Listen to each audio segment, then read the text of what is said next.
वसुदेव सुतं देवं कंसचक्रधार वसुदेव सुतं देवं कंसचानूरमर्दनं देवकी परमानन्दं कृष्णं वन्दे जगद्गुरुं त्वमेव माता च पिता त्वमेव बन्धु च सखा त्वमेव विद्या द्रविणं त्वमेव सर्वं पापोऽहं पापकर्माहं पापात्मा पापसंभव त्राहि मां कृपया देव शरणागतवत्सल श्री गोपाल कृष्ण श्री दत्तात्रेय महाराज श्री चक्रपाणी महाराज श्री गोविंद प्रभु महाराज की जय सर्वज्ञ श्री चक्रधर स्वामी की जय। माय बापू, आपल्याला 184 योनी आहेत. 184 योनीपैकी एक मनुष्य योनी आहे. तर त्याला आपल्या शास्त्रामध्ये मनुष्य योनीला फार महत्त्व दिलेलं आहे. कोणीही प्रत्येक धर्मामध्ये. आणि ह्या ज्या 83,99,999 योन्या येतात त्या योन्या ह्या नरक योन्या आहेत. आणि आपल्याला जी प्राप्त झालेली योनी आहे ती मोक्ष योनी आहे. मोक्ष आपल्याला ह्याच योनीमध्ये भेटू शकतो. गोविंदा माधव याचं देय म्हणजे की नाही. पुन्हा आपल्याला जर परमेश्वराचं चिंतन करायचं असलं तर ह्याच योनीमध्ये आपण परमेश्वराचं चिंतन करू शकतो. आपल्याला परमेश्वरानं 3 गोष्टी आगावच्या दिल्या ह्या देहामध्ये. इतर देहामध्ये 3 गोष्टी कमी दिल्या. बैलाला बुद्धी नाही, बैलाला वाचा नाही, बैलाला स्वतंत्रता नाही. म्हणजे बैल कुठं बी मनानं जाऊ शकत नाही म्हणजे स्वतंत्रता नाही. तो बोलू शकत नाही म्हणजे वाचा नाही. आणि त्याला बुद्धी नाही. बुद्धी असती तर त्यानं तुमच्या अवताला काम केलंच नसतं. परंतु तो त्याला ताकद त्याच्याजवळ जास्त आहे पण तरीही तो तुमचं काम करतो कारण त्याला बुद्धी नाही. आणि त्यामुळं आपल्याला त्या बैलापेक्षा आपल्याला वाचा दिली परमेश्वरानं, बुद्धी दिली आणि स्वतंत्रता दिली. तर ह्या बुद्धीचा वाचाचा स्वतंत्रतेचा आपण फायदा घेतला पाहिजे. आणि आपल्याला ह्या देहामध्ये काय कमवायचं आहे, इथं आपण कशाला आलो आणि काय करायचं आहे आपल्याला आणि आपण करत आहोत काय याचा विचार करायला पाहिजे नाही का. तर ह्या देहामध्ये आपण मितू हा विचार विवेक शोधावा, मितू हा विचार विवेक शोधावा गोविंदा माधवा याच देही. आपल्याला दुसऱ्या देहामध्ये गोविंद माधव म्हणता येत नाही. तर हाच देह म्हणजे परमेश्वराला आवडणारा देह आहे. परमेश्वरानं आपल्याला दिलेला हा देह आहे. इतर देह परमेश्वरानं दिले नाही आपल्याला. आपण ह्या नरदेहामध्ये येऊन पाप केले आणि मग त्या पापाप्रमाणे आपण कुत्रा मांजर झालो. तर ते परमेश्वराचा त्याच्यात काही दोष नाही, आपलाच दोष आहे. तर आपल्याला ही योनी दिली. तर ही योनी म्हणजे कशी येत आहे, ही म्हणजे स्वर्ग आणि नरक याच्यामध्ये उभी आहे. जर तुम्हाला वाटलं तर तुम्ही स्वर्गाला जाऊ शकतात वरी, आणि तुम्हाला वाटलं तर तुम्ही नरकाला जाऊ शकता. म्हणजे अशी ही योनी आहे. आणि ह्या योनीच्या आधारानंच आपण परमेश्वर प्राप्तीपर्यंत जाऊ शकतो. आणि आपण इथं म्हणून आपण हे ना बुद्धीनं आपण विचार करायला पाहिजे की आपण इथं आलोत कशाला, इथं कोणा आणून सोडे आणि आपल्याला इथं काय करायचं आहे. तरी एक कुटुंब होतं, मुलगा, एक माणूस आणि त्याची पत्नी असे 3 जण एका घरी राहत होते. आता माणूस जो गावाला गेलेला होता कोणीतरी, आणि मुलगा आणि आई घरी होते. आणि एवढ्यात एक पाहुणा आला. मग त्याला बैठकीत बसवलं आणि त्या बाईनं पाहिलं घरात सामान नाही. पोहे वगैरे करावं किंवा काही त्या पाहुण्याला करून ते खाऊ घालावं लागलं. तर काहीतरी करायचं तर सामान नाही.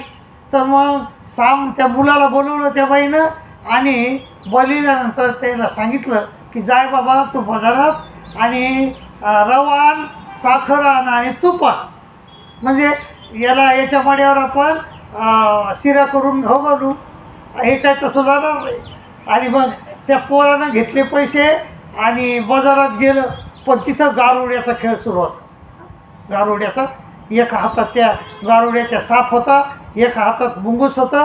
आणि तो म्हणू लागला की मी आता तुम्हाला सापाचं आणि मुंगसाचं भांडण दाखवतो.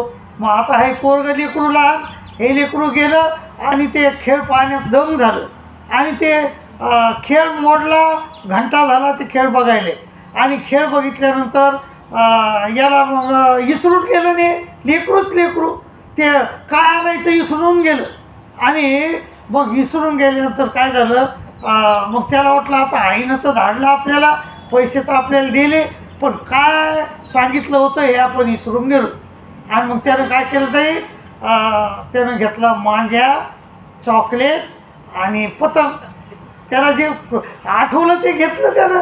आणि मग घरी गेलं आणि आई म्हणली आणलं का, साखर आणली का, तूप आणलं का, रवा आणलं का. ते म्हणे नाही आई, मी विसरून गेलो आणि हे आणलं. मग म्हणजे आई नाराज झाली का नाही आणि त्याची विचार वाया गेली का नाही. आणि नेमकं तेच आपलं मनुष्य देहात होतं. ते आपल्याला देवानं इथं परमेश्वराला सच्चिदानंद म्हणतात, सत चित आणि आनंद. तर तो आनंद घेण्यासाठी आपण इथं आलेलो आहोत. पण इथं आऊन आपण हा जो संसार आहे, हा संसार आहे गारुड्याचा खेळ. तर या गारुड्याच्या खेळामध्ये आपण रमून गेलो आणि आपलं त्याच्यात एवढं रमून गेलो की आपलं मरण बी येतं आहे आणि तरीही आपल्याला कळत नाही. आणि शेवटी मग आपण काय घेऊन जातो, असंत आणि असंत कर्म घेऊन जातो. चांगले आणि वाईट कर्म करत राहतात आपण. आणि ते संत आणि असंत कर्माचा जे डोंगर आहे, जे गठुडं आहे, ते गठुडं आपण घेऊन जातो. परमेश्वर विचारतात तुम्हाला, मी तुला कशाला धाडलं होतं रे बाबा, आणि तू काय आणलंस. तर मग ते पोराची जी गत होती ना, तीच आपली गत होती बाई ताई. आणि मग आहे ना, याच्यामध्ये आपल्याला जर गुरु भेटला चांगला, तर जर गुरु चांगला भेटला तरच मग आपलं याच्यातून कल्याण होऊ शकते, नाही का. नाहीतर नाही का 184 फेऱ्या आपल्या चुकतच नाही. आणि 99% लोकांना गुरु चांगले भेटत नाही, तर एखाद्या माणसाला गुरु चांगला भेटतो. आणि मग संत कबीर म्हणले, गुरु कीजे ज्ञानी के, पाणी पिजे छानी. गुरु कसा करायचा, ज्ञानी के. आपण कोणी बी लुंगीवाला आला ते म्हणलं तर घ्या, काय उपदेश घ्या, घेऊन टाकतो आपण. ते कानात काय फुसफुस केली त्यानं हे माहीत नाही, आपल्याला कळत नाही. आणि तो निघून जातो. आणि तुम्हाला आम्ही विचारतो, ताई तुमचे गुरु कोण होते. ते होतं बाबा एक लाल कपड्यावालं असं बोलतात तुम्ही. आणि ते बिचारा आलं बी नाही, मेलं कुठं काय माहीत. मग अशी गत होती तुमची. त्याच्यामुळं गुरु चांगला पाहिजे. आणि गुरुनं नाही का ताई, संत कबीर काय म्हणतात, गुरु ऐसा चाहिए जैसा सूप सुबाय. सूप कसं असते ताई, सूप का सूप आता राहिलीच नाही, सूप असते. त्या सूप काय करते, आपण त्यानं पाखडीत होत आणि पाखडलेलं चांगलं ते मागं घेत आहे आणि जो कचरा आहे ते हे करतं आहे. तर गुरु असा पाहिजे की त्यानं आपल्या हृदयातला कचरा बाहेर टाकला पाहिजे ते. आणि गुरुला असं वाटलं पाहिजे की माझ्या शिष्याचं भलं झालं पाहिजे. आणि नाही तर मग नुसते पैसेच मागणारा गुरु असला तर तो काही गुरु कामाचा नाही ते. आणि त्यानं आपलं गुंचन होत नाही. तर आपल्याला गुरु चांगला पाहिजे. तर गुरु चांगला असला आणि तुम्हाला समजा एखाद्यानं उपदेश द्यायला बी, आणि द्यायला तर ठीक आहे द्यायला, पण त्याला बी गुरु म्हणा, परंतु आपल्याला ज्ञान देतं आहे कोण हे बघा. आणि त्या गुरुकडे जा, शरण जा त्याला. त्या गुरुला जो आपल्याला ज्ञान देईन, आपल्या हृदयातले जळमोठं आपले काढून टाकत. आणि तू इथं कशाला आला बाबा, आणि इथं तुला काय करायचं आहे आणि तू काय करत आहेस, याचं जो गुरु ज्ञान देईन ना, त्या गुरुला आपण मानायला पाहिजे आणि त्या गुरुला आपण शरण जायला पाहिजे. आणि गीतेमध्ये सांगितलं आहे, मग त्या गुरुकडे जाऊन काय करायचं, तद्विधी प्रणिपातेनं, त्याच्या हिशोबानं आपण ज्ञान घ्यायचं. तद्विधी प्रणिपातेनं परिप्रश्नेनं सेवया उपदेशेन तिथे ज्ञानम ज्ञानीनं सतदर्शिनं. आणि मग यज्ञात्वानं पुनर्मोह, त्यानं जर ते ज्ञान दिलं तर तुमच्या हृदयात पुन्हा अज्ञान येत नाही. यज्ञात्वानं पुनर्मोह मेव मेसेसी पांडव, श्रीकृष्ण महाराज म्हटले.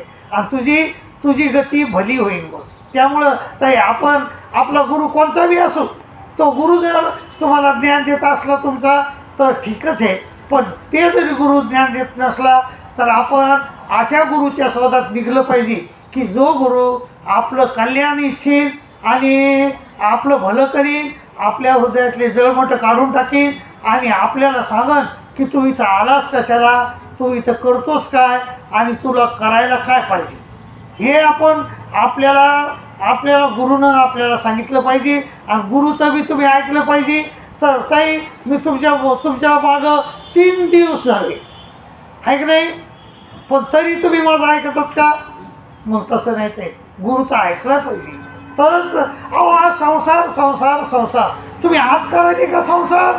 नाही, कोट्यावधी वर्ष झालं तुम्ही ह्या संसारात आहे.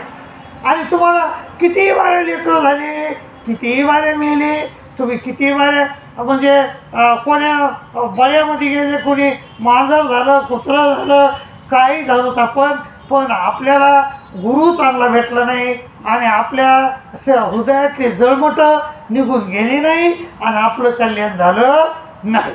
मग त्यामुळं आपण गुरु असा पाहायला पाहिजे. ताई आमच्या दैक्यातही पहिल्यापासून देव आणि दानव अशा 2 पाळ्या म्हणजे पार्ट्या होत्या. दानव विरुद्ध देव, देव विरुद्ध दानव असं पहिल्यापासून होतं.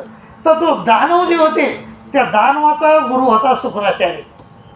दानवाचा गुरु होता शुक्राचार्य आणि देवाचे गुरु होते बृहस्पती. ते दोन्ही गुरु आपापल्या शिष्याचं भलं इच्छित असत. त्याच्यापैकी हा जो शुक्राचार्य होता, हा शुक्राचार्य तर त्याला आपल्या शिष्याचं भलं हो असं नेहमीच वाटायचं. मग काय झालं ताई, याचा गुरु होता, शिष्य होता बळीराजा. शेतकऱ्याचा राजा होता तो. तर बळीराजा आणि त्याचा गुरु शुक्राचार्य. मग काय झालं, एक दिवशी वामन आलं, पोरगं छोटं वामन आलं आणि ते म्हणे राजेसाहेब मला 3 पाऊल जागा द्या, 3 पाऊल जागा द्या. तर ते म्हणे ठीक आहे, 3 पाऊल काय म्हणे, तुला 10 एकर देतो ना. ते पोरगं म्हणलं राजेसाहेब आगाव बोलायचं नाही. पोरगं लय कचरा होतं ते म्हणलं आगाव बोलायचं नाही, फक्त 3 पाऊल जागा देता का नाही सांगा. तर ताई ठीक आहे. मग त्या गुरुला माहीत होतं की हा काही साधा माणूस नाही, पोरगं हे विष्णू आहे, विष्णू. आणि हे आपल्या शिष्याला जमिनीत घालायला आले. आणि मग त्यानं सांगितलं त्या बळीराजाला की बाबा हे पोरगं तू साधं समजू नको, हे तुला जमिनीत घालून टाकीन, पुरून टाकीन. पण ते म्हणलं राजेसाहेब, ते म्हणलं गुरुजी मी दानशूर आहे आणि माझं दान देणं काम आहे. ते पोरगं मागायलेलं दान मी त्याला देईन, माझं काही बी हो पण दान देईन. मग आता शुक्राचार्यानं सांगून देखील तो पोरगा ऐकणं ना, तो बळीराजा ऐकणं. मग बळीराजानं त्याला दान दिलं आणि ती झारी आणली म्हणजे संकल्प सोडायला. तर त्या झारीमध्ये हा शुक्राचार्य बेडूक होऊन बसला त्याच्यामध्ये, कारण पाणी पडू नये म्हणून त्याच्यामध्ये जाऊन बसला. मग आता पाणी खाली पडणं त्या बळीराजानं काय केलं, त्याला काय माहिती आहे मधात बसलं म्हणून कुठं. मग त्यानं काय केलं, काडी घेतली आणि त्याच्यात घातली त्याच्यात उंगळीत. तर त्याचा डोळा फुटला ताई. पण ते काही रागावलं नाही. ते म्हणलं डोळा फुटला तर फुटला, पण माझ्या शिष्याचं भलं झालं पाहिजे. काय तर तसा गुरु जर भेटला ना ताई आपल्या जीवनाचं कल्याण झालं. पण तसे गुरु शक्यतोवर आपल्याला भेटत नाहीत आणि म्हणून आपल्या जीवनाचं कल्याण होत नाही. आणि तुम्ही बी गुरुचं ऐकत नाही. दोन्ही गोष्टी म्हणजे एकाच नाण्याच्या 2 बाजू असतात. तर ती एक बाजू जर पुसून गेली तर नाणं चालत नाही. मग गुरु जर चांगला असला तर शिष्या पण चांगला पाहिजे, शिष्या जर चांगला असला तर गुरु पण चांगला पाहिजे. पण गुरु जर चांगला नसला तर शिष्या कामाचा नाही आणि शिष्या चांगला नसला तर गुरु बी कामाचा नाही. दोघं बी चांगले पाहिजे. तर असा गुरु पाहिजे ते आपल्या आयुष्यामध्ये. तर तसा जर गुरु असला तर आपलं कल्याण होते, नाहीतर आपलं कल्याण होत नाही. आणि इथं हे बघा, मला सांगा, जर तुम्ही ह्या माणसाच्या देहामध्ये येऊन जर तुम्हाला वाटतं, तुम्हाला कळत नसेल मी माणूस आहे, तर तुम्ही मग पशुच आहेत. कारण आपले कर्तव्य, आपलं जे आपल्या जे भाग्यात ज्या गोष्टी घडतात त्या पशुसारख्याच होत घडतात. मी नेहमी सांगतो माझ्या प्रवचनामध्ये की बाबा मी एक शेतकरी आहे आणि मला 2 बैल येतं. मी ते 2 बैल घेऊन शेतात जातो. बैल बी काम करतात, मी बी काम करतो. संध्याकाळी आम्ही घरी येतो.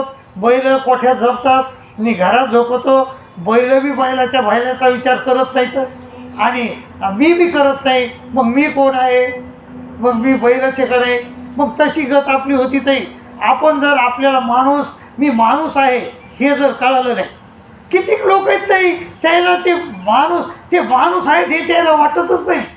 ते एकदम पशुसारखं वर्तन करतात. आता रावण होता, रावणाचं वय काय होतं ताई? भलतं होतं मोठं. आणि सीताचं वय काय होतं ताई? का फार कमी होतं. पण हा जो बैल होता रावण, तो बैलासारखं वागला का नाही? मग हे असे बैलासारखे वागणारे लोक कमी आहेत का? आज बी आपल्यात खूप येतं. म्हणून आपल्याला नाही का, निदान आपण ह्या मानवापंथात आलो. हा मानवापंथ हा ज्ञानपंथ आहे. त्या ज्ञानपंथात येऊन एवढं तरी कळायला पाहिजे आपल्याला की आपण कोण आहोत, माणूस.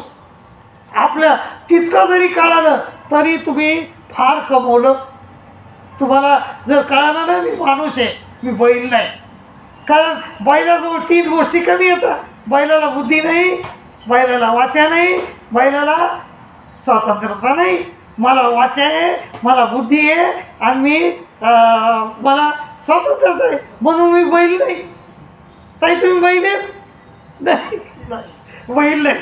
मग असं आपल्याला कळायला पाहिजे की मी बैल नाही, मी माणूस आहे. आणि मी माणूस आहे तर मग तुझ्यात मानवता आहे का? मग मानवता म्हणजे काय? मानवता म्हणजे ताई दुसऱ्याच्या दुःखात दुःखी होणे आणि दुसऱ्याच्या सुखात सुखी होणे, याला काय म्हणतात? मानवता. मग हे आपल्यात आहे का? कुठे नाही ना ताई. अहो, माझा पुतण्या जर PSI झाला तर मला नाही चांगलं वाटत ताई. माझा पुतण्या जर PSI झाला तर मला नाही बरं वाटत. माझा मुलगा व्हायला पाहिजे असं वाटते, आहे का नाही? मग मी माणूस आहे का? मी नाही. माझ्यात मानवता आहे का? नाही. मी दुसऱ्याच्या दुःखात दुःखी होतो का? नाही. अहो, बाजूच्या घरात माणूस मेलं तर आम्ही घरात जेवतो. अहो, आमचे गुरु वाढले तर लोक इकडं जेवायले. मी म्हणलं माणसं आहेत का ढोरं? हो ना, माझे गुरु वाढले येळकर बाबा आणि आमचे भिक्षुक लोक जेवायले. तर वा रे वा, मग हे माणसं आहेत का वय? मग हे तुम्ही कपडे बदलले, तुम्ही ज्ञानपंथात आहेत आणि आपले गुरु वाढले आणि तुम्ही जेवायले. अरे त्याचं कार्यक्रम करून या मग जेवायला नाही का? मग ही मानवता कळाली का आपल्याला? ही एवढी तरी मानवता धरा ना बाबा की बाबा आपले गुरु वारले आणि आपण 4 घंटे जर उपाशी राहिलो तर मरून का? पण नाही. परंतु ती मानवता आपल्यात नाहीच आहे.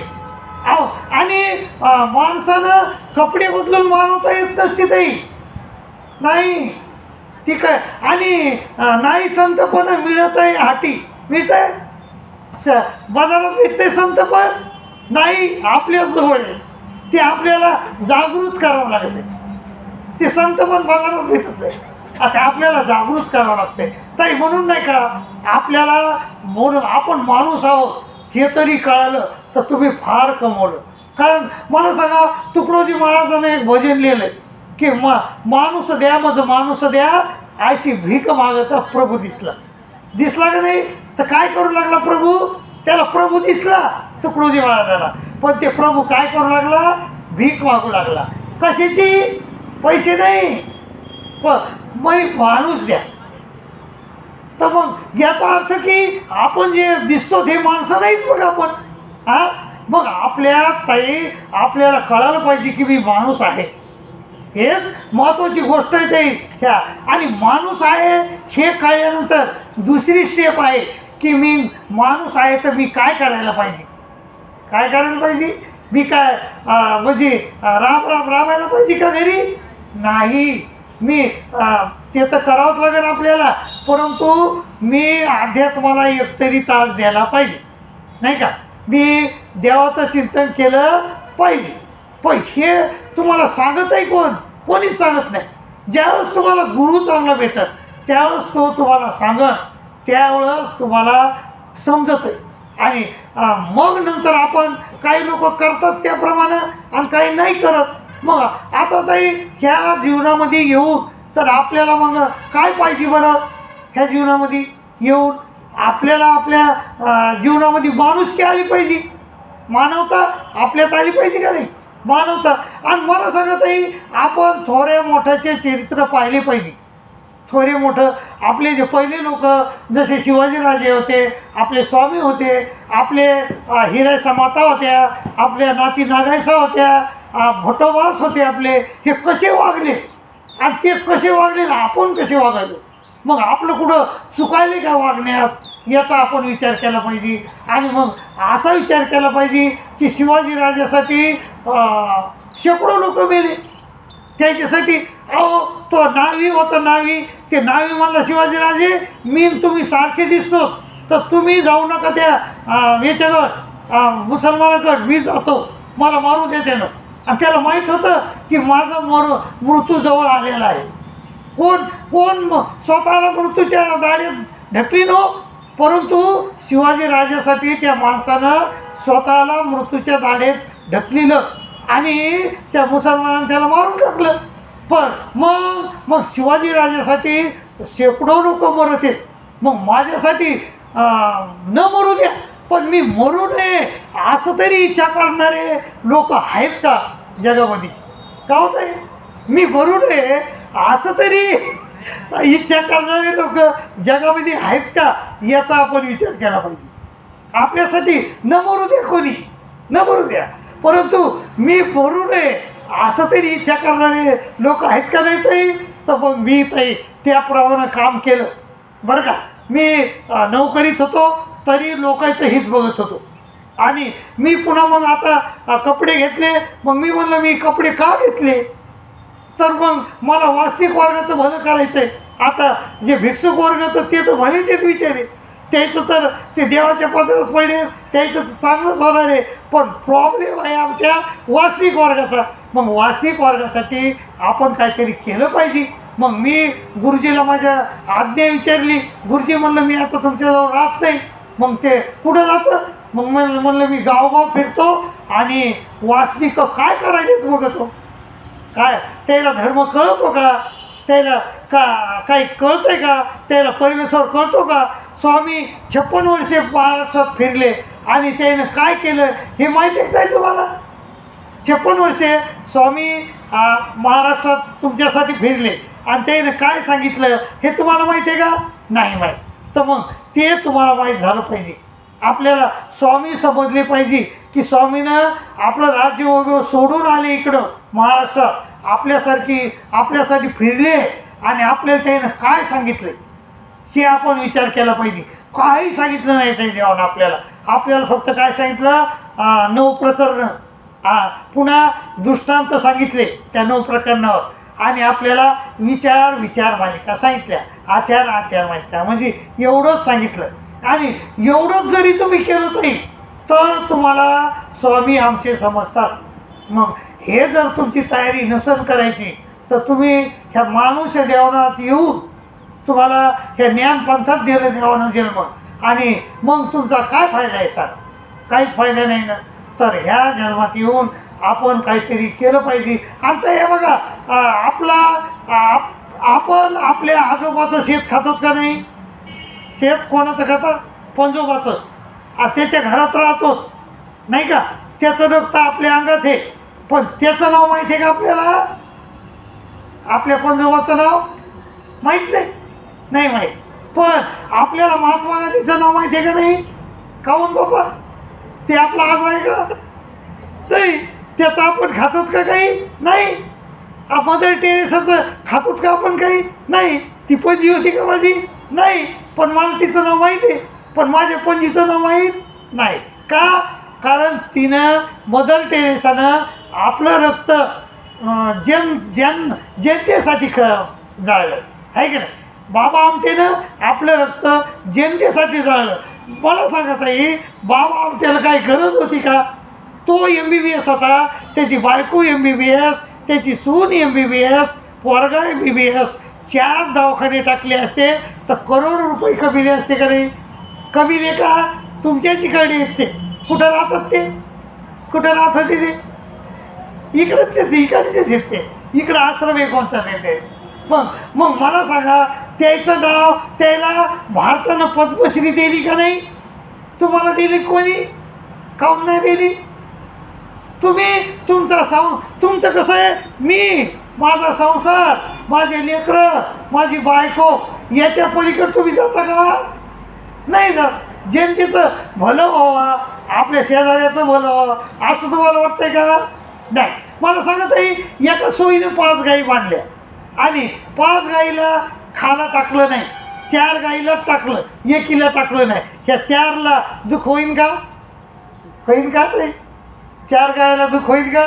त्या 1ला टाकलं नाही बाबा. मग मी नाही खात असं पण घेते का? नाही. मग मला सांगा, तुमच्या सोयीनं 10 घरं आहेत, तुमच्याच भावकीचे आहेत, बोंदरीचे आहेत, परंतु त्याच बोंदऱ्याचं एक घर उपाशी असतंय.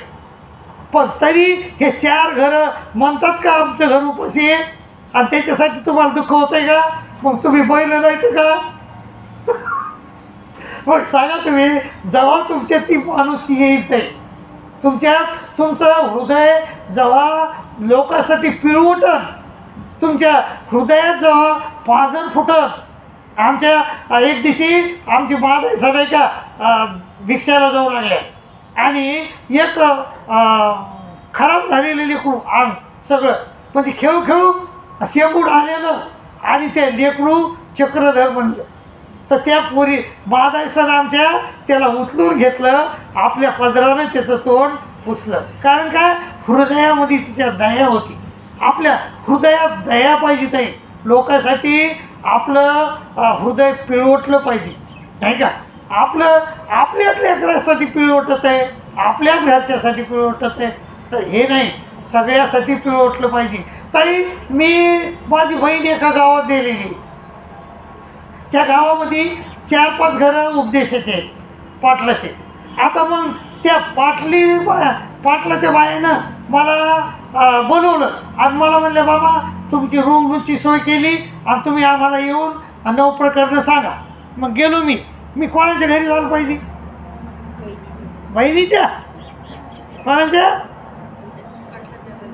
हां, ज्या बाईने बोलवलं तिच्या बहिणीच्या जायला पाहिजे का? नाही. आणि ही तर काहीच करत नाही ना.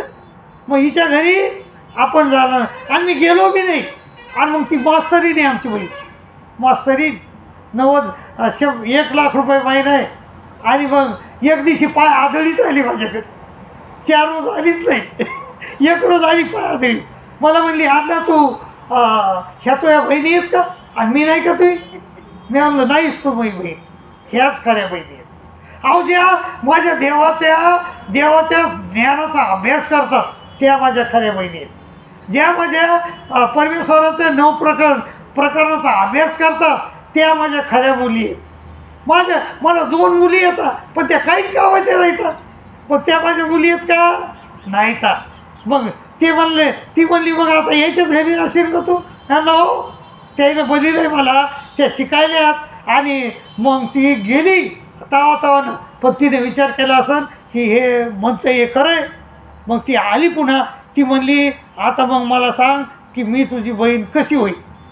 मी म्हणलं, कशी होईल? अरे म्हणलं, ह्या 4 घरं येतं तर 4 मी सगळ्या महाराष्ट्राची जबाबदारी घेतली की नाही, आणि तू माझी बहीण आहेस का नाही? मग मी या सगळ्या महाराष्ट्राची जबाबदारी घेतली. मी घरोघर हिंडतो महाराष्ट्रात, मावल्याला सांगतो 9 प्रकरणं. तुला ह्या 4 बायाला 9 प्रकरणाचा अभ्यास द्यायला काय रोग झाला का? ती म्हणली, आतापासून मी यायला सांगत. मग आता तू माझी खरी बहीण आहेस, ऐक नाही ताई, नाही तर खरी बहीण नाही. आणि पुन्हा म्हणलं, बघ तुझ्याजवळ पैसे येतं, ह्या बाया एखाद्या यायचं वाईट परिस्थिती येऊ शकते, याच्यावर तुझ्या गावावर येऊ शकते, पण तू तुझ्या बघ 1,00,000 रुपये भेटतात ना, 30,000 रुपये वेगळे काढून ठेव आणि 30,000 रुपये लोकांसाठी खर्च कर. म्हणजे लोक शिवाजीराजेसाठी 100 लोक मेले, पण तू यासाठी एक तरी गावातली बाई मेली पाहिजे. तर ताई असं काहीतरी आपण विचार केला पाहिजे ताई. आणि आपण बघा ताई, आपलं गीतेमध्ये सांगितलं 6 अध्याय, उदरेत आत्मनात्मानम नात्मानम वसादे. तुम्ही तुमचे मित्र आहात, तुम्ही तुमचे शत्रू आहात, आहे की नाही. तुम्ही जर वाईट दारू पेली तर तुम्ही कोण आहेत तुमचे, आहे का नाही. आणि तुम्ही जर दररोज स्मरण करू लागले तर तुम्ही कोण आहेत तुमचे, आहे का नाही मित्र. मग तुम्ही उदरेत आत्मनात्मानम नात्मानम वसादेत, आत्मयो ह्यात्मनो बंधू आणि रात्मयो रिपुरात्मन. तुम्ही तुमचे शत्रू आहेत, तुम्ही तुमचे मित्र आहेत. ताई तुमचा उद्धार परमेश्वर नाही करणार, तुमचा उद्धार गुरु नाही करणार, तुमचा उद्धार तुमची आई नाही करणार, तुमचा भाऊ नाही करणार. कोण करी, तुम्हालाच तुमचा उद्धार करायचा आहे. तुम्ही चांगले वागले तर तुम्ही भले येता, तुम्ही वाईट वागले तर तुमचं. म्हणूनच मी तुम्हाला सांगितलं, हा मनुष्य देह नाही का स्वर्ग आणि नरकाच्या मधात उभा आहे. तुम्ही जर भलं केलं तर कुठं जाता तुम्ही, आणि जर वाईट केलं तर कुठं जाता नरकाला. मग तुम्हाला कुठं जायचं, तुम्ही तुमचं बघा आधी, नाही का. हा जन्म तुम्हाला भेटला कशासाठी, परमेश्वर प्राप्तीसाठी. परमेश्वराचा जो आनंद आहे तो आपल्याला प्राप्त करून घ्यायचा आहे. तर तो आनंद कशानं प्राप्त करून घ्यायचा याचा आपण विचार करायला पाहिजे. ताई संतांनी सांगितलं आहे, क्षणोक्षणी हाची करावा विचार, तरावा व्यापार भव सिंधू. नाशिवंत देह जाणार सकळ आणि आयुष्य खातो काळ सावधान. ताई मला सांगा, त्या बकऱ्याच्या पिल्याला काटायला नेतात नाही का, त्या बळी द्यायला नेतात ते देवी पुढं. तर मग त्याला त्याच्या अंगावर हळद कुंकू टाकतात, त्याला म्हणजे त्याच्या गळ्यात हे घालतात, माळ घालतात, फुलाचा हार घालतात आणि त्याला वाजत गाजत नेतात. त्याला दुःख आहे का, नाही दुःख नाही, त्याला अक्कलच नाही ना. मग तसं तुम्हाला रोज तुम्ही काळाकडे चाललात, तुम्ही रोज काळाकडे चाललात, एक रोज. काल तुम्ही जेवढे जिवंत होतात, आज त्याच्यातला 1 दिवस कमी झाला का नाही तुमचा. मग पण तुम्हाला त्याचं दुःख आहे का, मग तुम्ही बकरू आहेत का नाही, तुम्ही बकरू आहेत का नाही सांग. मग तुम्ही बकरातून बाहेर निघायचं नाही का, बकरूच राहायचं का. अहो मला माझी आई लहानपणी म्हणत होती, आमचं हे लेकरू लय गध आहे. काय म्हणायची ताई, गध आहे आमचं लेकरू. आणि लग्न झालं तर माझी बायको मला म्हणायची, आमच्या पुढे माणसाला काही अक्कल नाही, काही बी आणून ठेवतं आहे आणि काही बी बोलते. म्हणजे मला लहानपणी बी अक्कल नव्हती, लग्न झाल्यावर मी अक्कल नाही, आणि म्हातारं झालो आता आमचे काटे म्हणते ह्या बुड्याला काहीच अक्कल नाही. हो म्हणजे मला आता बी अक्कल नाही. म्हणजे अक्कल आली का नाही मला कधी नाही. अक्कल आपल्याला 99% लोकांना ताई ते मरतात पण अक्कल येत नाही. मग आपण ह्या मानव संप्रदायात आहोत, हा ज्ञानपंथ येत आहे. मग ह्या ज्ञानपंथात येऊन तरी आपल्याला अक्कल आली पाहिजे ताई. आणि मला सांगा, एक आता मथारी आहे, ह्या मथारीची सून तिच्या पोराला मथारीकडे येऊ देतच नाही. येऊ देते का नाही, तिला वाटत असतं की हे आपलं पोरगं मथारीकडे जाऊ नये. आमची बुडी आहे ना ताई, तिनं चप्पी केली, पण आता चप्पी केली तर लेकराची माया सोडून दे ना. नाही, ती लेकरावर माया करते आणि सूनबाई तिकडं शिव्या देते की लेकरू इकडं गेलं ना पाहिजे. मग तू जर सून तुमच्याकडे येऊ देत नाही ना, तर तुम्ही काहून जोर काढता, काढायचा नाही. इतका जोर पण परमेश्वराच्या चिंतनाला काढा ना, नाही का, जमत नाही का. मग काढता का परमेश्वराच्या चिंतनात नाही. त्या लेकरं काय घेणं आहे बरं, ते लेकरू तुम्ही मरू लागले तर ते पाणी आणून देईल का, देईल नाही, देणार नाही. तुम्ही मरू लागले एका खोलीत पडले तर ते लेकरू पाणी आणून देईल, हां देणार नाही. मग तुम्ही काहून हे कुठले करता. त्याच्यापेक्षा परमेश्वराचं चिंतन करा. आणि मग ताई आपल्याला या जीवनामध्ये आल्यानंतर काय पाहिजे? परमेश्वर पाहिजे, परमेश्वराचा आनंद पाहिजे. आणि गीतेमध्ये सांगितलं आहे की परमेश्वर कशानं प्राप्त होईल. श्रीकृष्ण महाराज म्हणले अर्जुना, काय म्हणले ते? प्रजेहाती यदा कामात सर्वान पार्थ मनोगतात. आपल्या मनातल्या सर्व कामना सोडून द्यायच्या. प्रजेहाती म्हणजे सोडून दे. प्रजेहाती यदा कामात सर्वान पार्थ मनोगतात. आणि आत्मन्य आत्मना तुष्ट. परमेश्वराच्या चिंतनामध्ये तू गढून राहा. परमेश्वराच्या चिंतनामध्ये तू गढून राहा तर तुला परमेश्वर प्राप्ती नक्कीच होईल. इतक्यानंच नाही होणार. तर पुन्हा काय म्हणले? मग पुन्हा काय पाहिजे म्हणले? ते म्हणले दुःखे सो न दुग्न म्हणा, सुखे सुगत स्पृहा. दुःख आलं तर दुःखी होऊ नको आणि सुख आलं तर सुखी होऊ नको. अहो दुःख आलं, तुम्ही त्या दुःखात राहिले, परमेश्वराचं चिंतन केव्हा करता? तो टाईम गेला का नाही? वाया दुःखच मानायचं नाही. समजा ताई मी मुंबईला नोकरीला आहे आणि आमची मथारी घरी कचकली, मग मला कळालंच नाही, मला दुःख होईन का? नाही. म्हणजे दुःख खरं आहे का? खरं आहे का दुःख? खोटं आहे. सुख खरं आहे का? नाही. माझ्या मुलाला PSI झाला माझा मुलगा, पण त्याची गडचिरोलीला बदली झाली. मग दुःख आलं का नाही? मला सुख बी आलं आणि दुःख बी आलं. म्हणजे तिकडं ते नक्षलवादी येत, तिकडं कशाला झाली बदली बाबा? तर मग असं दुःख आणि सुख हे सगळंच येत असतंय. आणि मग दुःख बी खरं नाही आणि सुख बी खरं नाही. मग त्याच्यावर दुःखेसू न दुग्न म्हणा, सुखेसू विगत स्पृहा. अहो त्या मुंबईतल्या लोकांना कळालं हो सुख आणि दुःख खोटं आहे, पण तुम्हाला कळलं. ते काय म्हणले? राई बनवा दुःख की चिंता क्यों सताती है, दुःख तो अपना साथी है, सुख तो है छाव ढलती आती है जाती है, आणि दुःख तो. आणि मग ते तिथं राहून द्यायला कळलं आणि तुम्हाला इकडं आमच्यासारखे म्हातारे सांगतात तरी कळलं म्हणल्यावर मग काय करायचं सांग. तर हे कळालं पाहिजे नाही आपलं जीवन काय आहे, आपल्या जीवनामध्ये आपण काय करायचं आहे आणि आपण काय करायलो. तर दुःख असो ना दुग्न म्हणा, सुखेसो वित स्पृहा. वित राग भय क्रोध. वित म्हणजे सोडून देणे.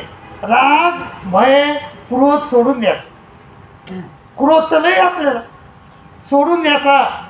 राग म्हणजे आवड सोडून द्यायची, आसक्ती सोडून द्यायची. वित राग भय क्रोधा. आणि मग तशा माणसाला परमेश्वराची प्राप्ती होत असते अशी गीता सांगते, मी नाही सांगते.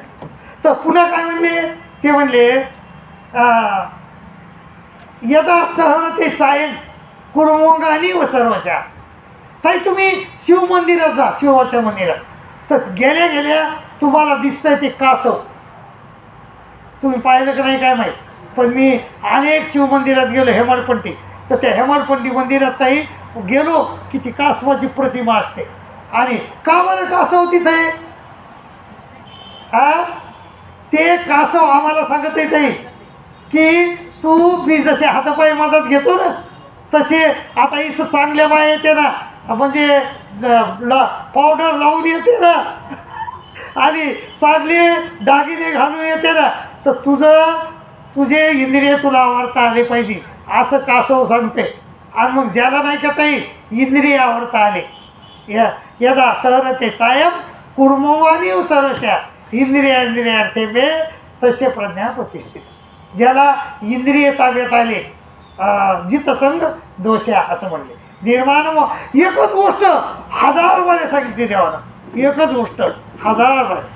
तर ते काय म्हणले इथं म्हणले तुम्ही इंद्रिय ताब्यात ठेव आणि 15व्या अध्यायात म्हणले जितसंग दोषा म्हणजे तुमचे इंद्रिय ताब्यात ठेव. त्या कासवाप्रमाणे जो माणूस आपले इंद्रिय ताब्यात ठेवतो त्याला परमेश्वराची प्राप्ती नक्की होत असते. मग तुम्ही बी इंद्रिय ताब्यात ठेवा, तुम्हाला निश्चित परमेश्वराची प्राप्ती होत नाही होणार. दुःख आणि मानू नका, सुख मानू नका आणि परमेश्वराच्या चिंतनामध्ये गढून राहा, गढून. आणि पुन्हा काय म्हणले ते म्हणले या निशा सर्वभूतानाम तस्याम जागृती सहेब. सगळे लोक झोपलेले असतात तेव्हा आपण उठायचं ताई आणि चिंतन करायचं. काय करायचं ताई? सगळे लोक झोपलेले आणि आपण उठायचं तर त्या माणसाला तसं केव्हा साध्य होईल नाही? तुम्ही जेव्हा लवकर जेवतात, लवकर झोपतात, लवकर उठतात. आता समजा ताई आमचा मुलगा आणि सुनबाई 11 वाजता जेवतात. तर मग मी काय करतो, एकतर सकाळी उठतो, माझ्याजवळ ॲक्टिवा गाडी आहे, मग जवळपासचे खेडे आहेत ना, त्या खेड्याला जातो आणि भिक्षा मागवतो. तिकडंच शेतात बसतो, एक शिशी घेऊन जायचं आणि तिकडंच बसायचं, तिकडंच जेवण करायचं आणि थोडी पोळी 1-1.5 पोळी संध्याकाळच्या ठेवायचं आणि संध्याकाळी यायचं. आणि हे जवळ बडबड करतात तोवर आपण झोपून जायचं आणि जेव्हा ते झोपले की मग आपण उठायचं आणि चिंतन करायचं. मग काय म्हणले ते, या निशा सर्वभूतानां तस्यां जागर्ति संयमी आणि यशां जागृती भूतानी सा निशा पश्यतो मुनी. आणि ते जेव्हा झोपलेले जागे असतात तेव्हा आपण झोपायचं आणि ते जेव्हा झोपलेले असतात तेव्हा आपण उठायचं, चिंतन करायचं. कारण ताई आपण जर परमेश्वराचं चिंतन हे फुकट आहे, चार्ज करावं लागतं का, रिचार्ज करावं लागतं का, पैसे जातात का, नाही.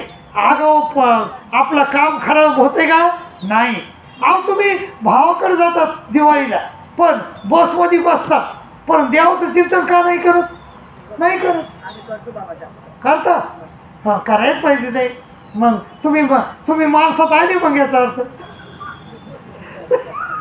तुम्ही मग माणसात आले तर चिंतन करायला पाहिजे, क्षणोक्षणी करायला पाहिजे. आणि आपला विचार करायला पाहिजे, क्षणोक्षणी ह्याची करावा विचार, तरावा या पार भवसिंधू. नाशिवंत देह आणि आयुष्य खातो काळ, सावधान म्हणले ते. आणि पुन्हा काय म्हणले, सावध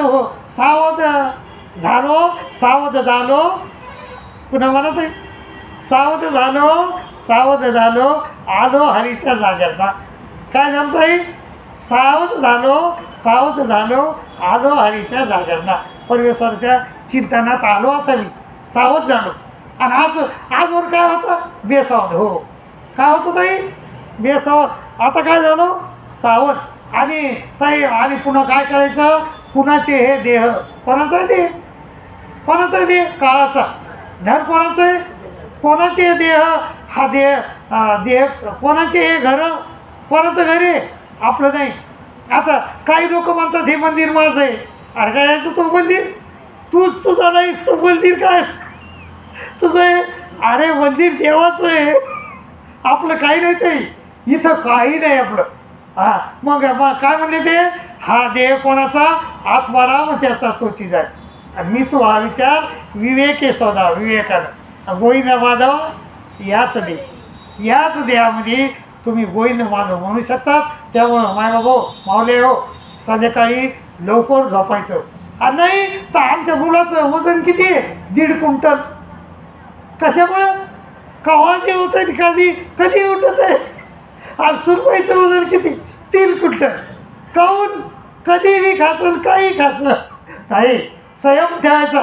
ताई हे जे देह आहे आपल्याला इथं 2 सुख मिळत असतात. एक इंद्रियाचं सुख.